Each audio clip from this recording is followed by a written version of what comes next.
अस्सलाम वालेकुम dear students. आज हम एक्सरसाइज सॉल्व कर रहे हैं नई बुक जो फेडरल बोर्ड की आई है 2024 की, उसके एमसीक्यूज़ चैप्टर नंबर 1 के पहले सॉल्व कर रहे हैं। क्वेश्चन नंबर 1 है the mean diameter of a wire is found to be 0.50 plus minus 0.02 millimetre. तो इसमें आप देखें कि एब्सोल्यूट अनसर्टेनिटी यानी प्रिसिजन गिवन है, जो डायमीटर का आंसर आया है 0.50 वो गिवन है। तो परसेंटेज अनसर्टिनिटी हमने कैसे कैलकुलेट करनी है, प्रिसिजन या एब्सोल्यूट अनसर्टिनिटी 0.02 जिसकी वैल्यू है डिवाइडेड बाई 0.50 इंटू 100, तो आपके पास कैलकुलेटर पे आंसर आएगा 4%, जो कि बी ऑप्शन में यहाँ पे लिखा हुआ है।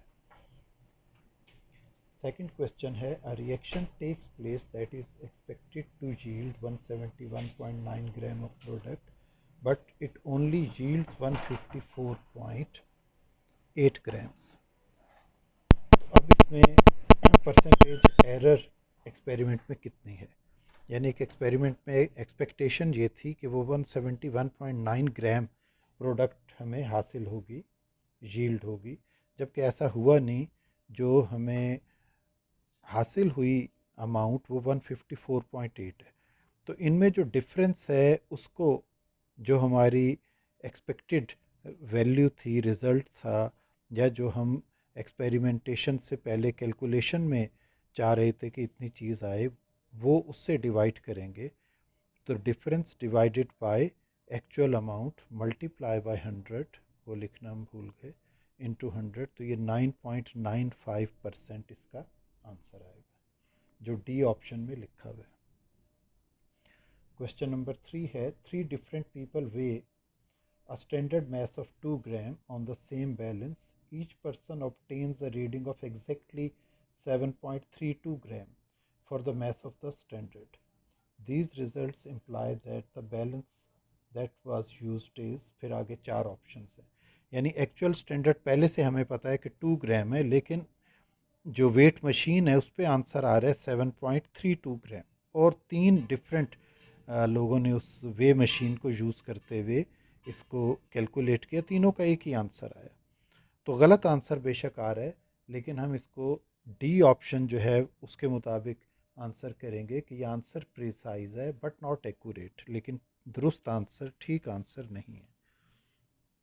प्रिसाइज का मतलब क्या होता है कि वो रिज़ल्ट्स जो एक दूसरे के बहुत करीब करीब हों। तो ये तो बिल्कुल एक ही जैसा तीन डिफरेंट लोगों का रिज़ल्ट आ रहा है, तो इसलिए इसको प्रिसाइज रिज़ल्ट कहा जाएगा। क्वेश्चन 4 में कैपिटल जी की डायमेंशन कैलकुलेट करनी है, तो उसको हमने आसान यूँ कर लिया कि फार्मूला बना के पहले यूनिट लिख लें, F R square over M one M two, F की यूनिट न्यूटन, आर स्क्वायर यानी metre square, M one K G, M to भी के जी, तो ऊपर ले आए तो के जी पावर -2। अब न्यूटन को ओपन कर लिया, के जी मीटर पर सेकंड स्क्वायर, ये न्यूटन को ओपन करके यूनिट लिखी, इनटू मीटर स्क्वायर इंटू के जी पावर -2। तो ये नीचे आके इनको इकट्ठा कर लिया, के जी पावर -2 इंटू के जी, ये के जी पावर -1 बन गया, मीटर इंटू मीटर स्क्वायर, ये मीटर क्यूब बन गया, और सेकंड पावर -2 इसी तरह आ गया। अब इनसे डायमेंशन लिखी, के जी पावर -1 को कैपिटल एम पावर -1 डायमेंशन में, मीटर क्यूब को एल क्यूब, और सेकंड की पावर -2 को टी पावर -2 स्क्वायर ब्रैकेट में। तो ये आपके पास डायमेंशंस का आंसर आ गया, जो कि बुक में सी ऑप्शन में लिखा हुआ है।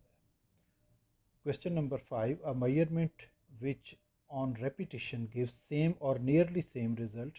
तो सी ऑप्शन आसान से एमसीक्यू है, अभी हमने पहले भी पढ़ा था, प्रिसाइज उसका आंसर देंगे। क्वेश्चन नंबर 6, इसमें आंसर जो बुक के हैं वो गलत है, हमने इसको ठीक करके सॉल्व किया। Question number 6 is a student is measuring the time of an event by using stop watch. He takes 5 measurements as 3.0 second, 3.2 second, 3.4 second, 2.8 second and 3.1 second. सबसे पहले इसका एवरेज टाइम कैलकुलेट करेंगे, तो 5 रीडिंग्स को add करके 5 से divide कर दें, एवरेज टाइम आ गया 3.1 सेकेंड। अब हर टाइम का इस एवरेज टाइम से क्या डिफरेंस है। 3.0 का 3.1 से 0.1 सेकेंड, 3.2 का 3.1 सेकेंड से 0.1 सेकेंड, 3.4 का 3.1 सेकेंड से 0.3 सेकेंड, 2.8 का 3.1 सेकेंड से 0.3 सेकेंड, 3.1 का 3.1 से कोई डिफरेंस नहीं है, ज़ीरो। सारे डिफरेंस को ऐड करके 5 डिफरेंसेस थे, फिर 5 से डिवाइड किया तो डेल्टा टी की आपके पास एवरेज आई 0.16 सेकेंड। और इसको राउंड करके, क्योंकि डेसिमल के बाद एक प्लेस थी ऊपर भी और यहाँ डिफरेंस में भी, तो हमने इसको राउंड करके 0.2 सेकेंड लिख लिया। ये इसकी अनसर्टिनिटी होगी प्लस माइनस 0.2 सेकेंड की। Question number 7 is which of the following quantity has different dimensions. तो इसमें देखें ए बी और डी में एक ही चीज़ लिखी है। वो क्या, ए में भी फोर्स है, बी में वेट वो भी फोर्स होती है, और डी में टेंशन, टेंशन भी फोर्स होती है। तो ए बी और डी तीनों एक ही चीज़ हैं। C modulus of elasticity that is different. तो सी ऑप्शन इसका आंसर आ गया। Question number 8 is if the dimensions of physical quantity are given by L power A M power B T power minus C then the physical quantity will be। इसमें आपने करना ये है कि चारों जो आंसर हैं वो इस पर अप्लाई कर दें। मसलन फोर्स का आंसर अप्लाई करें तो ए की वैल्यू गिवन है -1 तो एल पावर -1, बी की वैल्यू गिवन है 0 तो बी एम पावर 0, और टी की सी की वैल्यू -2 गिवन है तो T power -c minus minus plus हो जाएगा, ये टी पावर +2। अब l-1 टी पावर +2 ये फोर्स की डायमेंशन नहीं बनी, तो लिखा हुआ ए में फोर्स था तो इसका मतलब है ये आंसर नहीं है, इसीलिए क्रॉस कर दिया। तो आप बाकी भी करेंगे तो वो बी और डी में वो इसी तरह गलत डायमेंशंस बनेंगी। सही डायमेंशन बनेगी सी ऑप्शन की, जिसमें L power 1 M power 0 T power -1 यानी एल टी इनवर्स वेलोसिटी की डायमेंशन बनेगी, और साथ वेलोसिटी ही लिखा हुआ है सी में। So C option is correct. Question number 9, order of magnitude 10 power 6 plus 10 power 3 यानी 1 मिलियन में 1000 ऐड कर दें। ये बिल्कुल ऐसे ही है जैसे 10 लाख में आप 1000 ऐड कर दें, तो 10 लाख में 1000 ऐड करके 10 लाख 1000 बन जाएंगे। तो इट मीन्स कि उसका ऑर्डर चेंज नहीं हो रहा, 10⁻6 ही रहेगा। ये इस तरह आप ऐड करके भी देख लें तो 1.001 into 10⁻6 order shall remain 10⁻6, C option में। Question 10, which of the following may be used as valid formula. तो इसमें भी सारे चेक करने पड़ेंगे।